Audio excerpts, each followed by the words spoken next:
제가 봉독하겠습니다. 또 다른 한 비유를 들으라. 한 집 주인이 포도원을 만들어 산 울타리로 두르고 거기에 집자는 틀을 만들고 망대를 짓고 농부에게 새로 주고 타국에 갔더니 열매를 거둘 때가 가까움에 그 열매를 받으려고 자기 종들을 농부들에게 보내니 농부들이 종들을 잡아 하나는 심히 때리고 하나는 죽이고 하나는 돌로 쳤거늘 다시 다른 종들을 처음보다 많이 보내니 그들에게도 그렇게 하였는지라. 후에 자기 아들을 보내며 이르되 그들이 내 아들은 존대하리라 하였더니 농부들이 그 아들을 보고 서로 말하되 이는 상속자니 자 죽이고 그의 유산을 차지하자 하고 이에 잡아 포도원 밖에 내쫓아 죽였느니라. 그러면 포도원 주인이 올 때에 그 농부들을 어떻게 하겠느냐? 그들이 말하되 그 악한 자를 진멸하고 포도원은 제때에 열매를 바칠 만한 다른 농부들에게 새로 줄지니이다.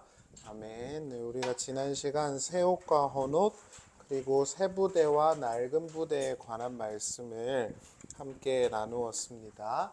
이 비유들은 하나님의 사랑과 은혜로 사람을 살리는 일과 자신의 종교적 가치를 높이려는 자들 사이에서 일어나는 그런 다툼과 갈등에 관한 예수님의 일갈이었어요.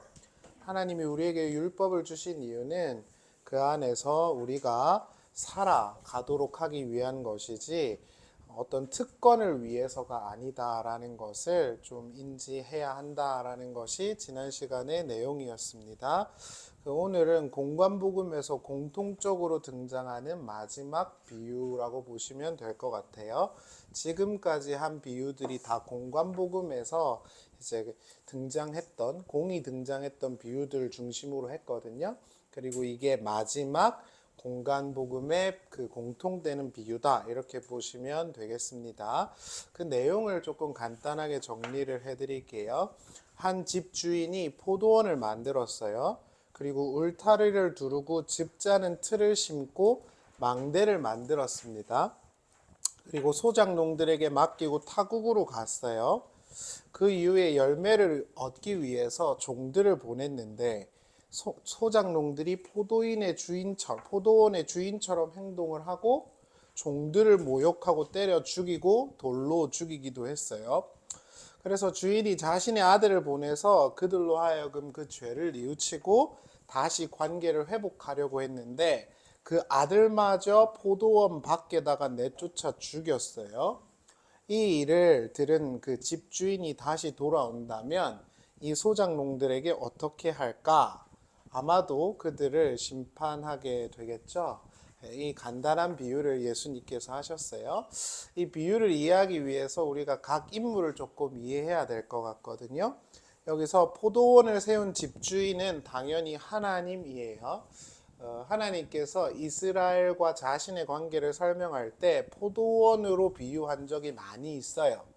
그 중에 대표적인 게 예레미야 2장 21절과 이사야 5장인데 성경을 읽었던 사람들은 대부분 예수님이 이 비유를 했을 때 이사야 5장을 떠올렸을 것입니다.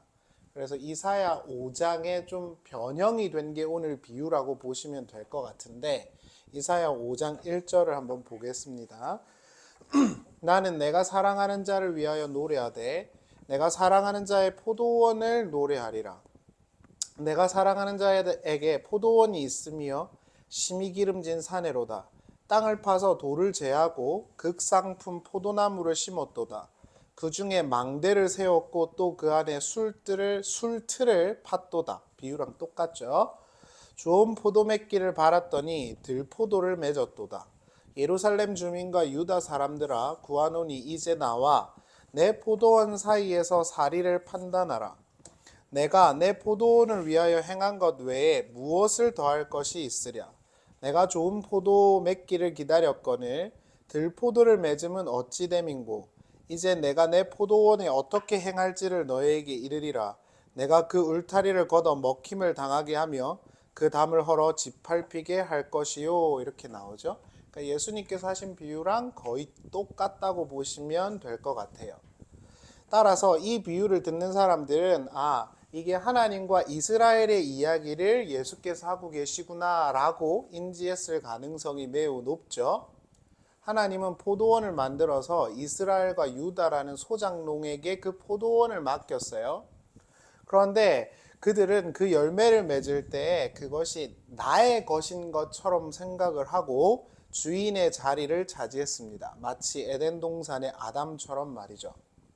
하나님은 열매를 얻기 위해서 그 선지자들과 종들을 보냈지만 그들은 그 선지자들과 종들을 죽였죠.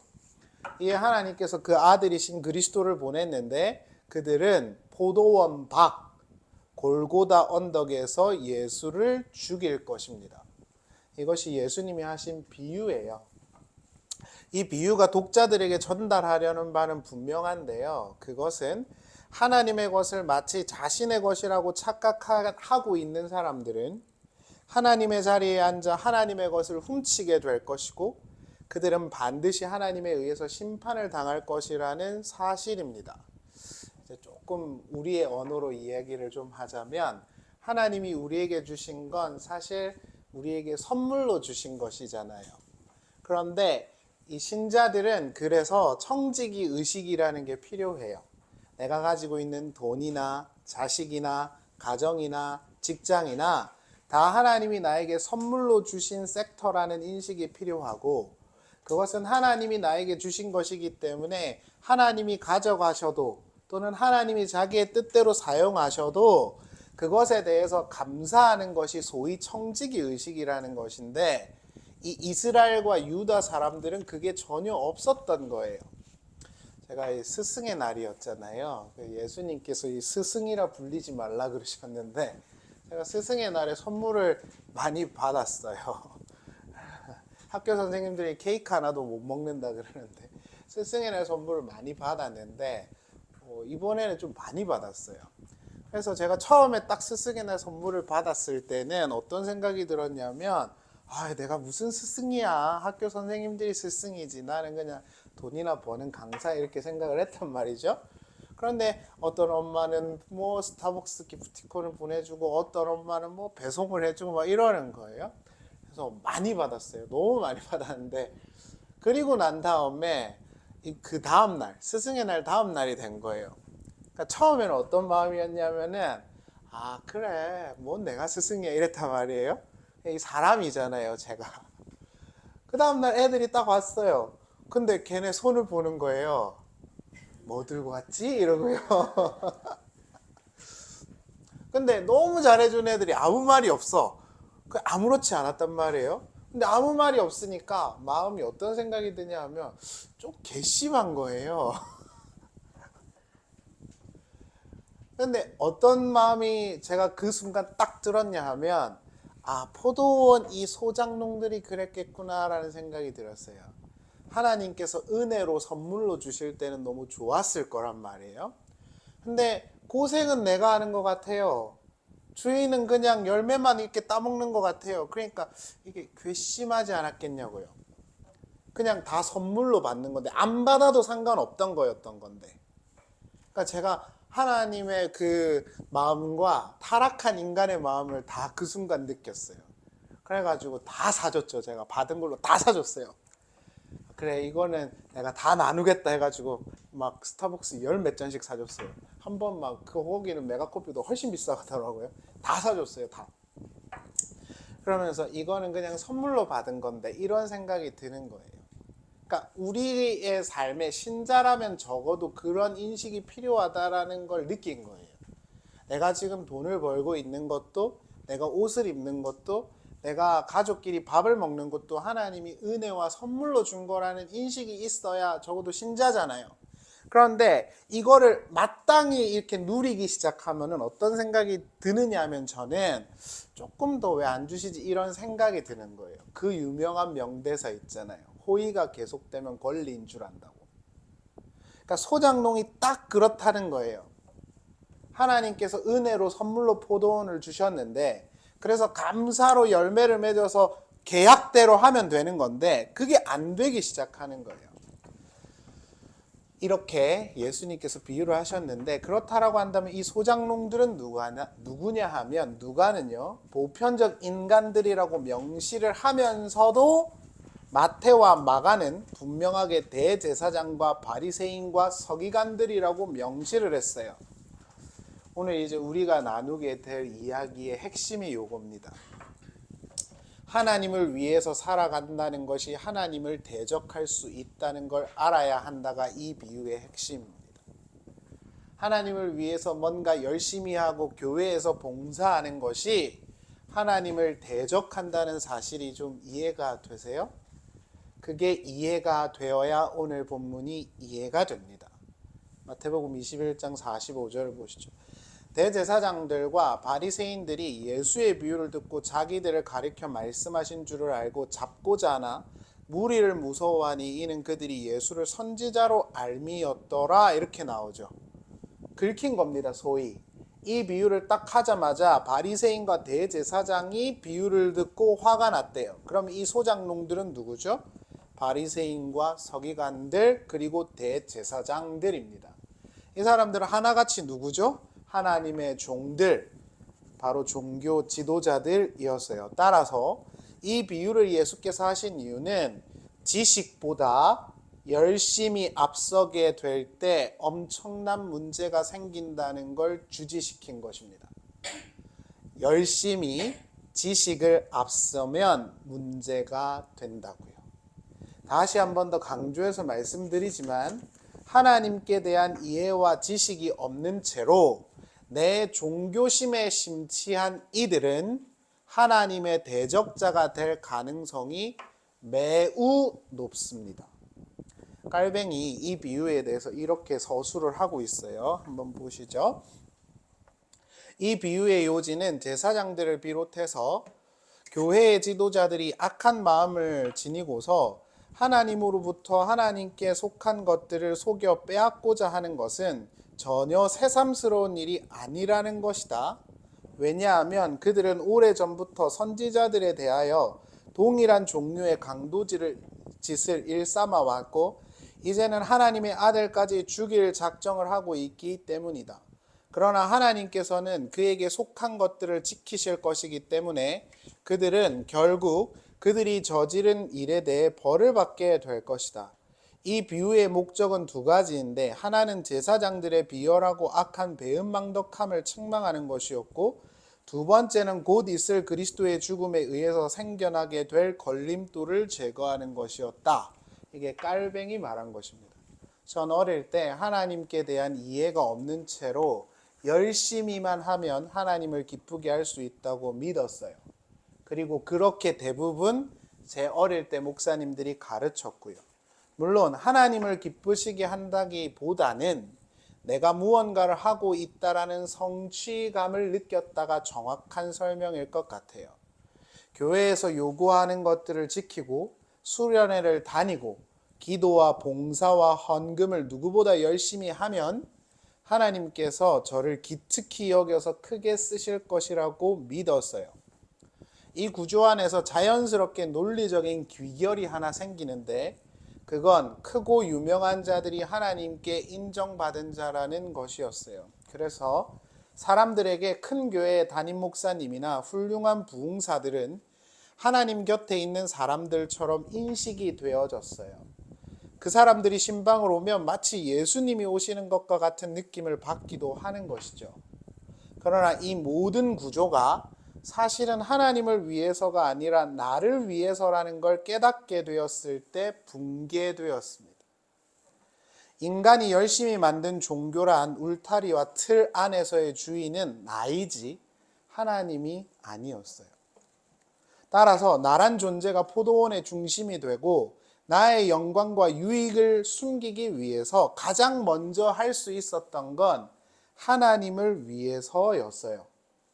그러나 가장 그것이 오만한 것이며 그리스도를 위한 것이 아니라는 사실을 제가 깨닫게 되었을 때 그 일들을 단절하게 되었지요. 오늘 이 비유를 통해서 우리가 꼭 기억해야 되는 건 하나님을 위하여 한다는 일이 하나님을 대적하는 일이 될 가능성이 높다는 거예요. 여러분들이 보실 때 오늘 교회의 목사나 장로들 그리고 소위 열심히 있다고 하는 사람들이 정말 하나님 아래 있다고 생각이 되세요? 제가 예전에 오랜만에 제가 이 넥타이를 맸거든요. 지난주에 손님이 오셔서. 근데 이제 예쁘다고 해가지고 이제 맸어요.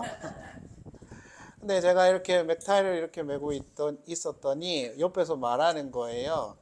이게 넥타이를 잘 매네요. 그래서 제가 그랬죠. 저도 그 전도사 할 때 넥타이 열심히 맸습니다. 이렇게. 근데 전도사 할 때 보면 이 담임 목사님과 부목사님들과 장로님들과 이런 관계를 보면 절대 직분자들이 직분자 같지가 않았어요. 그러니까 예전에 제가 다녔던 그 교회의 그 장로님은 어떻게 했냐면 부목사들 월급을 옛날엔 통장으로 안 주고 이렇게 봉투로 줬단 말이에요. 그러니까 이렇게 부목사님 책상에다 툭 던지고 하는 거죠. 재무장로가 이렇게 탁 던지고. 그러니까 제가 그런 류의 사람들만 봐서 그런지는 모르겠는데 오늘날 대부분 한국 교회의 유명하고 높은 직장 직위에 있는 사람들은 어떤 생각을 하냐 하면은 내가 뭔가 대단하게 잘한 것 같고 내가 교회의 주인인 것 같고 그러니까 교회의 위세를 부릴 수 있고 이런 식으로 생각을 한단 말이죠. 그런 사람들이 여기 나오는 소장농이 아니겠느냐 이 말이에요. 한국 교회의 대표가 되어버린 어떤 목사님은 하나님도 까불면 죽인다는 시대잖아요. 크고 화려한 집단에서 직분의 명패만 쫓고 그 명패 뒤에 숨어서 마치 자신이 하나님과 친하다고 믿으면서 온갖 교만을 부리는 직분자들은 어떤가요? 오늘날 교회의 복음이 하나님 아래 겸손히 행하며 하나님이 주인이 되시고 있다고 생각이 되세요? 저는 아닌 것 같아요. 소위 유명하다고 하는 이들이 정말 하나님 나라와 복음을 순수하게 전하고 때론 돌도 맞을 준비가 되어 있어 보이세요? 헬라어나 히브리어 성경을 한자도 못 읽으면서 기본적인 신학 연구와 공부도 하지 않는 이들이 용감하게 길거리에 서서 영어 성경이나 한문 성경을 읽으면서 자신의 유명세를 믿고 교회의 선생이 된 건 어떤가요? 여러분들은 이제 제 설교를 좋아하시니까 많이는 안 들으실 것 같은데 요즘에 한국 교회에 좀 유명하다 하는 강사들이 보면은 신학 공부 안 합니다. 유명한 연예인들이 막 영어 성경으로 성경을 가르쳐요.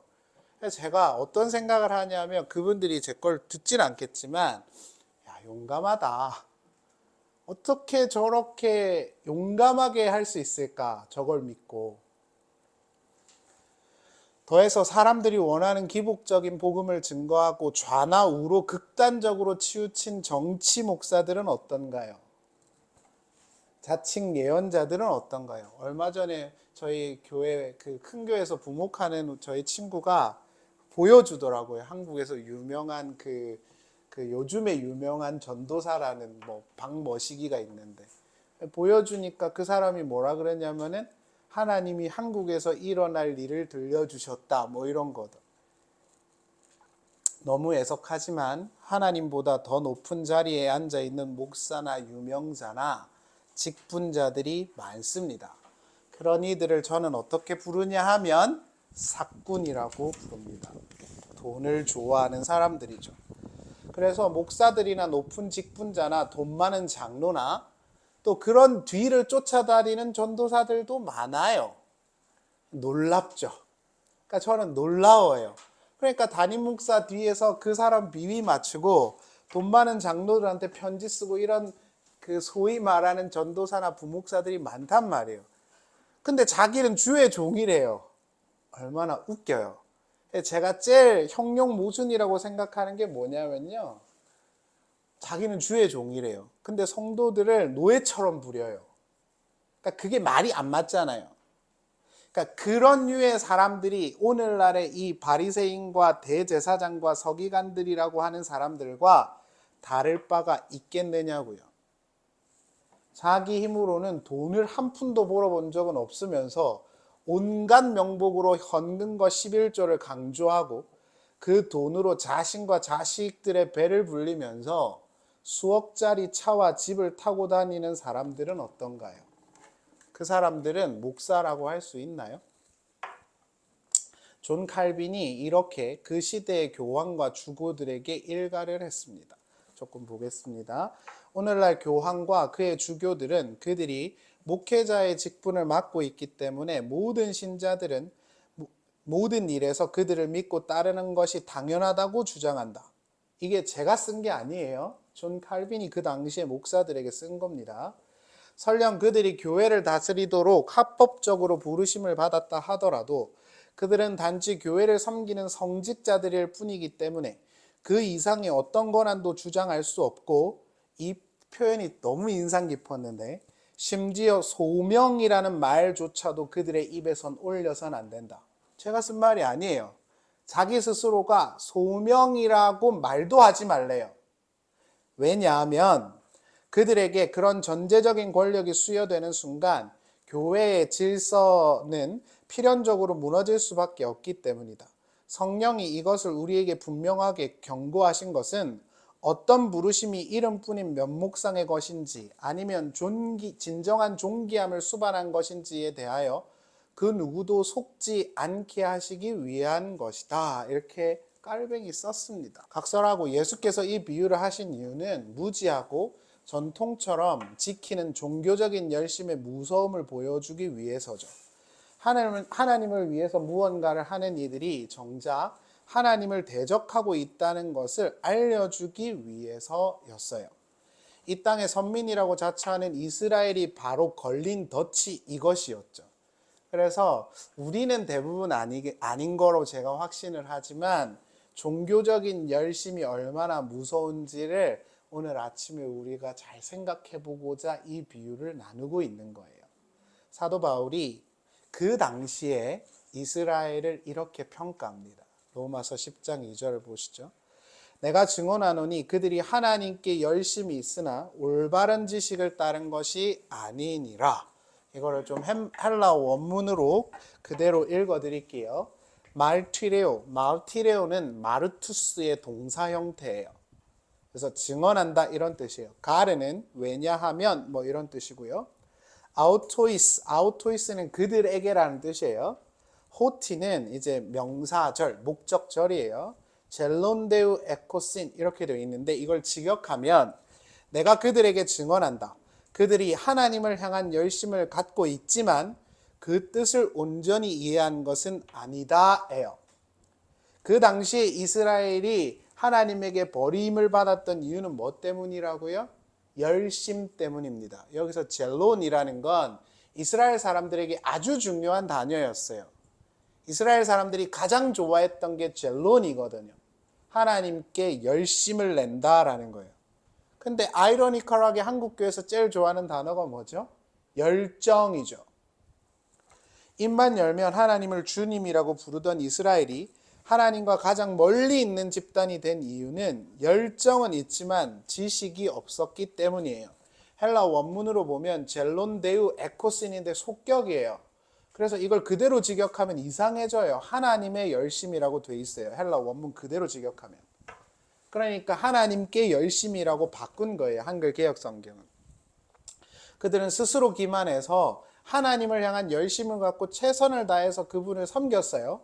그러나 그것이 하나님을 대적하는 일이 되었어요. 그러니까 제가 확신하기로는 우리 교회분들은 아닌 것 같고 오늘날에 열심히 하는 성도들은 대부분 이 설교를 100% 싫어할 수밖에 없습니다. 하나님께 대한 지식과 하나님께 대한 이해가 없으면서 하나님을 향한 열심을 부리면 하나님의 대적자가 됩니다. 종교의 무서움이죠. 기독교라고 하는 종교를 믿고 있는 사람들의 무서움이에요. 따라서 하나님의 대적자가 되지 않기 위해서 뭘 해야 되냐? 하나님의 일을 이해해야 합니다. 하나님을 알아야 해요. 하나님의 말씀을 제대로 알아야 하고 하나님이 누구신지를 알아야 돼요. 하나님을 모르면서 열심을 내면 자꾸 하신 김 목사님이 말한 것처럼 알지도 못하면서 뛴다고 난리를 치는 어린아이가 돼요. 오늘 한국교회의 대표적인 이미지는 열정이죠. 그래서 여름과 겨울이 되면 여전히 수천 명의 젊은이들이 화려한 조명 아래에서 온갖 악기들을 놓고 열광해요. 제가 그걸 틀렸다고 말하는 게 아니라 그게 주류가 되면 교회는 무너진다는 걸 말씀드리는 거예요. 얼마 전에 저희 교수님과 대화를 했는데 저는 그런 걸 모르는데 교수님은 잘 아시니까 저한테 그러시는 거예요. 한국 교인이 1000만이라고 옛날에 그랬잖아요. 불과 30년 전만 해도. 그런데 얼마 전에 갤럽 조사를 보면 한국 교인이 500만 명이래요. 근데 그 중에 50만은 최소 이단이래요. 그럼 한국 교회가 옛날에 1200만 이랬다고 했거든요. 제가 어릴 때. 근데 지금은 450만도 안 되는 거예요. 정통 기독교인이요. 어쩌다 이렇게 됐을까요? 전도란 전도는 열심히 하지 않았나요? 사람들이 다 아는 겁니다. 무엇보다 하나님이 알아요. 그들의 그 종교적 열심이 하나님을 위한 게 아니라는 걸. 그러니까 사람도 떠나고 하나님도 떠난 거예요. 그래서 우리가 생각해야 하는 건 분명한 건 이거죠. 하나님을 우리가 열심히 아는 것만 해도 겉으로 드러나는 종교적 열정이 없어도 하나님이 우리와 함께 하신다는 사실이에요. 그걸 열심히 알고 그걸 열심히 배워야 하는 거고, 그러니까 조명 아래에서 막 쿵쾅거리는 찬양을 부를 게 아니라 조용히 묵상을 하고 성경을 읽어야 하는 거예요. 근데 그건 없어지고 내가 뭘 했네 아니네 이러는 순간 그게 하나님을 위해서 했는데 하나님을 대적하는 게 되더라는 거예요. 이런 집단에게 있어서 가장 먼저 나타나는 현상이 뭔지 아세요? 극단적인 배타주의입니다. 극단적인 배타주의. 오늘은 한국교회의 대표적인 이미지가 됐죠. 그래서 내 신앙만 옳고 다른 사람들은 다 틀렸다가 돼요. 이 섹터 안에 들어오지 않으면 다른 사람들은 전부 다 이방인이 됩니다. 이게 율법주의자들이 가졌던 종교의 틀이죠. 그걸 한국교회가 그대로 답습하고 있다는 거예요.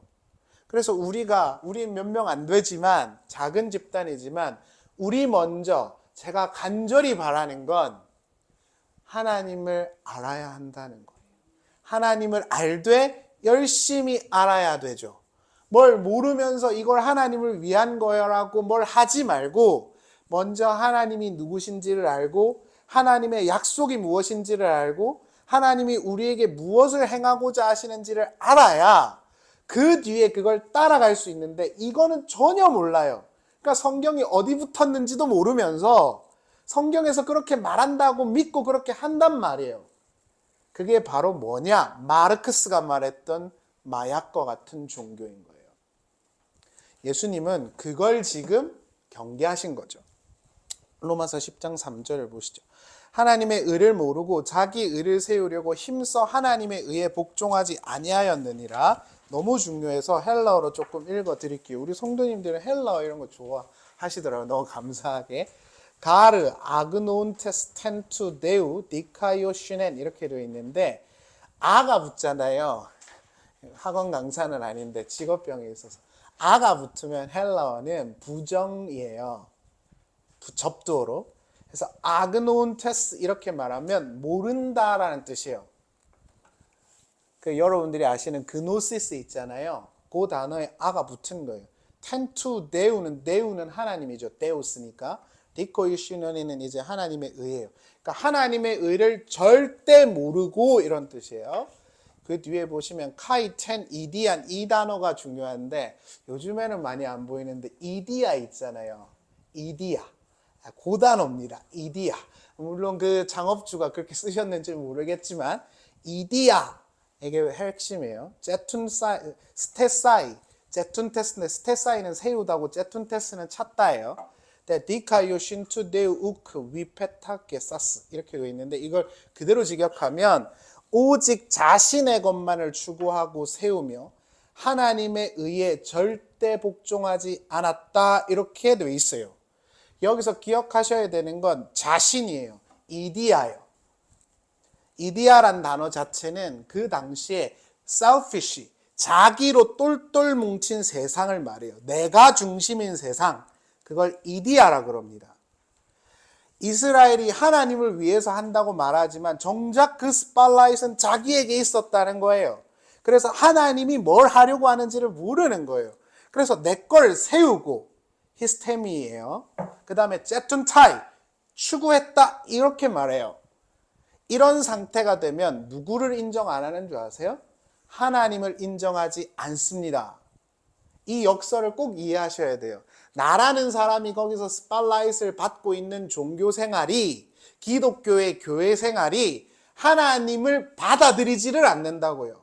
사도 요한이 이렇게 써놨거든요. 정확하게. 요한복음 1장 9절을 보실래요?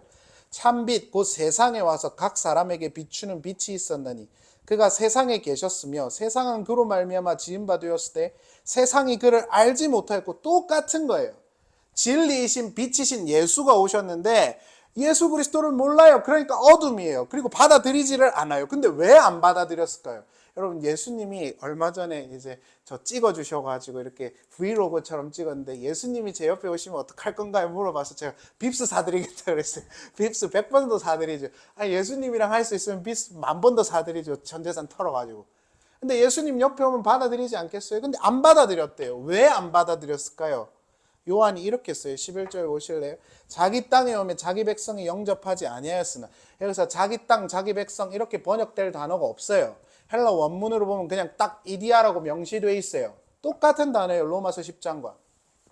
자기만의 세상이 있었기 때문에 예수를 안 받아들였다 이렇게 말한 거예요. 그래서 한글개혁 성경은 자기 땅, 자기 백성이라고 되어 있지만 땅이랑 백성은 없어요. 헬라 원문으로 보면. 자기의 세상으로 똘똘 뭉쳐있는 사람은 자기를 만든 하나님이 와도 안 받아들인다는 거예요. 이게 오늘날 기독교의 문제 아니겠어요?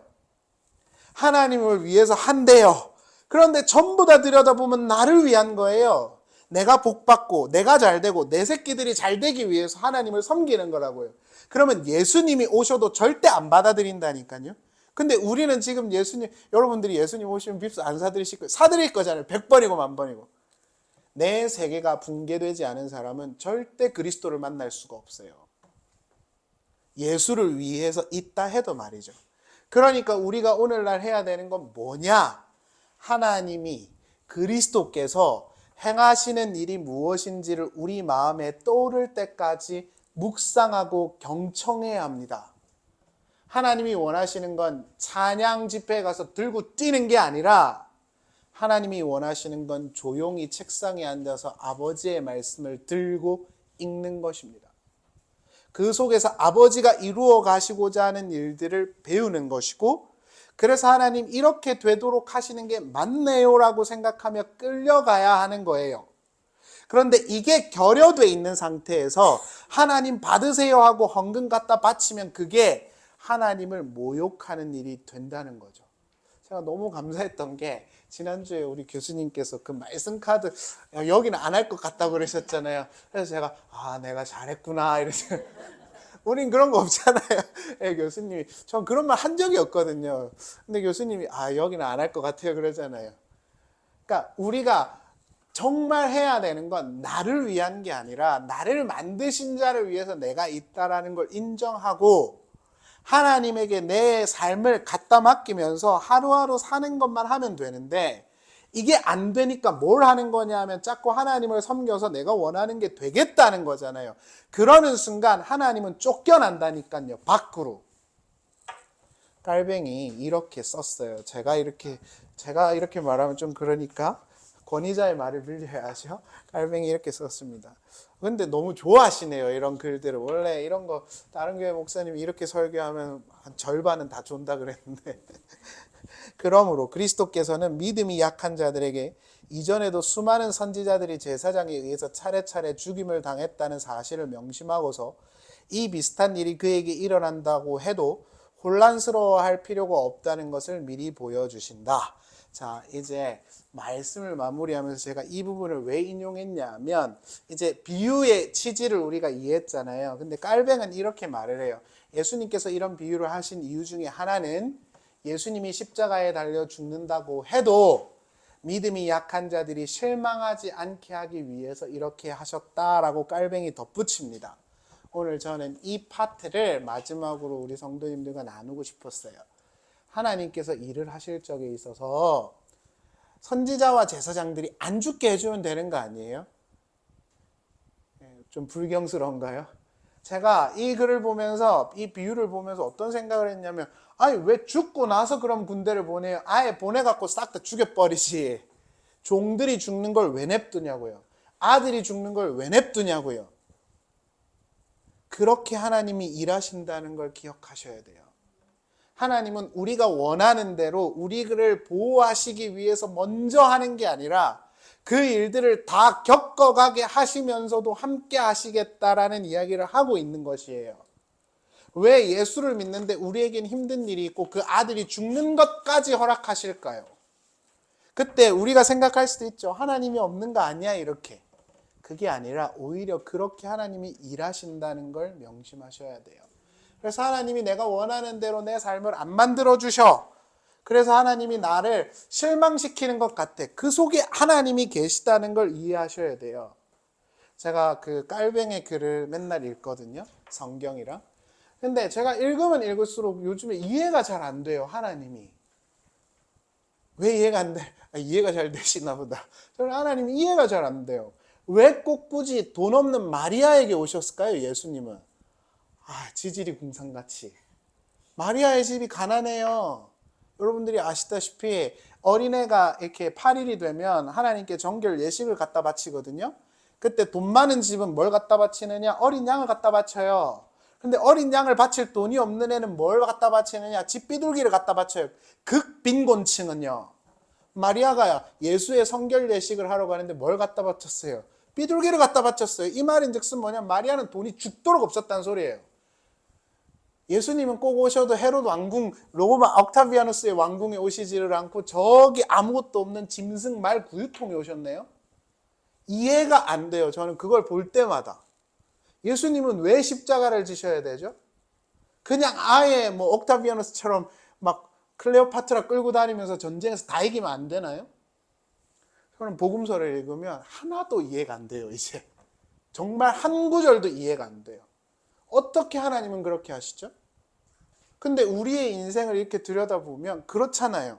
왜 예수님을 성실하게 우리 성도님들은 믿는 것 같은데 진짜 제가 봤을 때 그리고 신실하게 깔뱅이나 루터나 이런 사람들이 하나님 믿었던 것 같은데 그 당시에 사꾼놈들만 왜 그렇게 교회의 지도자가 됐느냐고요. 이해가 되세요? 전 이해가 하나도 안 돼요. 근데 하나님이 저한테 직접 들려주시지는 않지만 이렇게 말하는 것 같아요.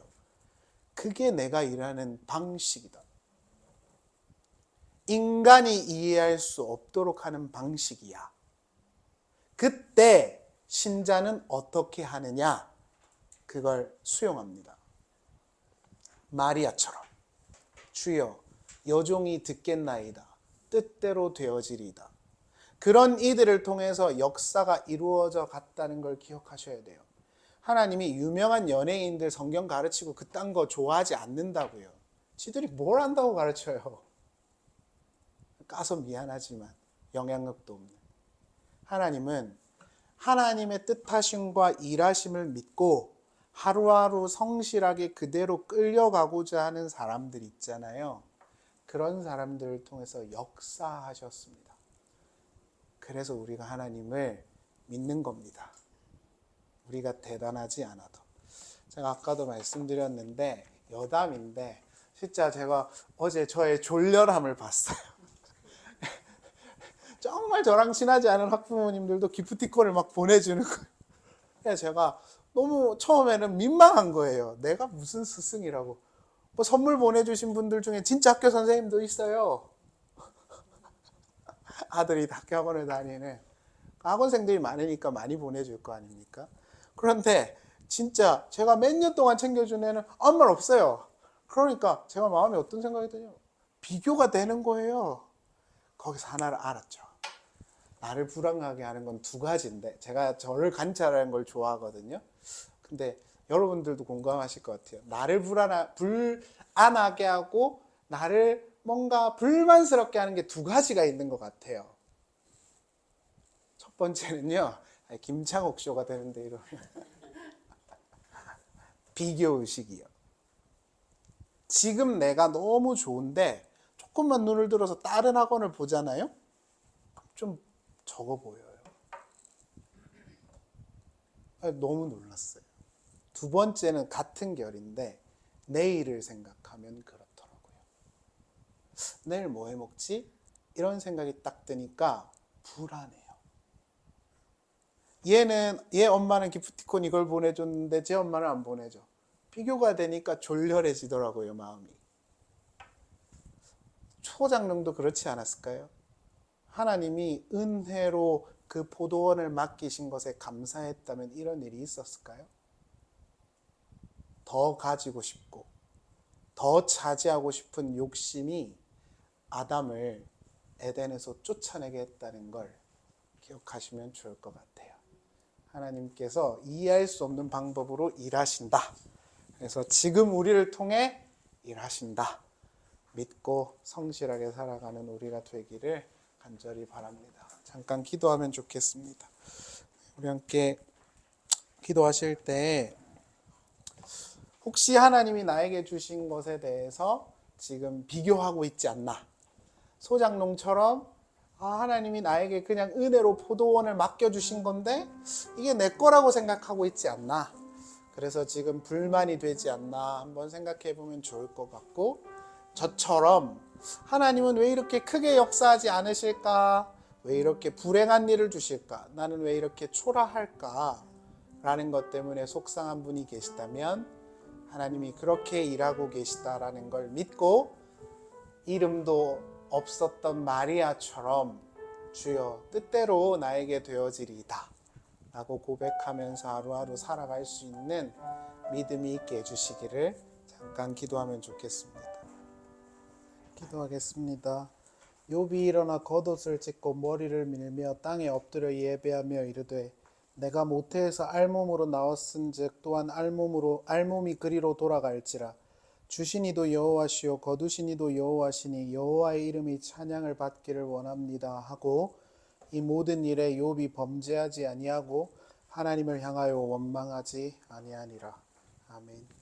사랑하는 주님, 하나님께서 우리에게 다 뜻대로 주신 것인데 우리는 마치 그것이 우리의 것이라고 때론 착각하면서 살아가기도 하고 왜 이것밖에 안 주셨냐고 때론 불평하기도 하고 살아갑니다.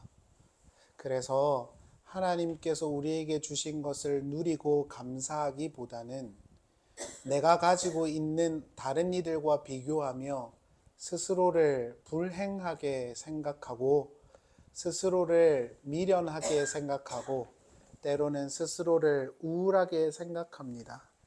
사랑하는 주님, 이 땅에 하나님이 다 허락하셔서 주어지고 빼앗기고 하는 것이라고 욥은 고난을 통해서 배웠다고 고백했습니다. 우리는 우리가 원하는 걸 마음껏 하나님이 풍성히 주시기를 바라지만 하나님께서 우리에게 그렇게 행하지 아니하실 적에 실망할 때도 있습니다. 그러나 이제 하나님의 말씀과 예수 그리스도의 말씀 속에서 그 진리의 빛을 깨달아 알아 주신 것에 감사하며 하나님이 매일매일 불완전한 우리이지만 완전하신 하나님이 우리를 붙들고 계시다는 믿음 속에서 하루하루 우리가 잘 살아갈 수 있는 조금 더 성숙한 신자가 되기를 원합니다. 가지지 않은 것에 대해서 불평하기보다는 하나님이 그럼에도 불구하고 주신 것에 감사할 줄 아는 우리가 되기를 원하고, 나의 것이 적다고 불평하기보다는 하나님이 주신 것이 다 하나님의 것이라고 인정하면서 살아가는 우리가 될 수 있기를 원합니다. 우리에게 그러한 믿음과 깨달음을 허락하여 주시옵소서. 사랑하는 주님, 함께 예배하는 성도님들을 기억하여 주시고 하나님께서 다 아시는 줄 믿습니다. 우리에게 직접 인간의 음성처럼 들려주시진 않아도 늘 우리와 함께 하시고 지도하시고 계시다는 것을 믿습니다. 우리가 하나님의 품에 갈 때까지 그렇게 우리를 떠나지 마옵시고 우리와 항상 함께하여 주시옵소서. 이스라엘 백성들이 광야에서 늘 먹을 것과 입을 것이 떨어지지 아니하였던 것처럼 우리 성도님들의 삶이 그렇게 하나님이 먹여주시고 입혀주시는 삶이 되게 하여 주시옵시고, 의원 하나 없이도 치료하시는 하나님을 의지하여 깨끗하게 살아갔던 이스라엘 백성들처럼 의사가 아니라 하나님께서 우리의 치유자가 되셔서 우리의 몸과 마음을 늘 강건하게 하여 주시옵소서. 돌아가는 발걸음도 지켜주시옵고 늘 함께하여 주시옵고 주신 것에 감사하며 가족과 친구와 지인들과 사랑을 나누면서 살아가는 우리 성도님들의 삶이 되게 하여 주시옵소서. 우리 주 예수 그리스도의 은혜와 하나님 아버지의 사랑과 성령의 교통하심이 살아가는 성도님들과 영원토록 함께 하시기를 간절히 축원하옵나이다.